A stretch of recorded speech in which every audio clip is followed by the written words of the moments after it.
Здравейте! Аз съм Ники и съм тук да ви разкажа какво е да си трейдър в DraftKings. Да си трейдър означава динамика, бързи решения и непрекъснато развитие. Нашата основна задача в DraftKings е да предлагаме възможно най-добрия и конкурентен продукт на нашите клиенти. Всеки ден е различен. Понякога търсим резултати за малко известни спортове, а друг път разрешаваме технически проблеми. А понякога трябва да вземем решение за много голям залог и то за секунда. За да си добър трейдер се иска мотивация, логическо мислене и, разбира се, желание да се учиш. А трябва ли да си спортен фен? Не е задължително. Гол! Поправи работата много по-приятно.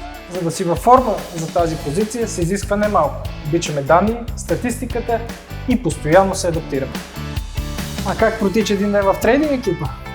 Работим и пием кафе. После още малко работа и хапваме нещо. Проверяваме коефициентите, пием още едно кафе. Винаги има време за почивка и малко игри, но в крайна сметка се връщаме обратно пред компютъра. Да, работим на смени.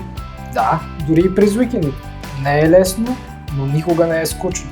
Темпото е високо, залозите са истински. А хората, с които работиш, правят всичко това да си струва. И още нещо. Трейдинг е страхотен начин да започнеш кариерата си в DraftKings.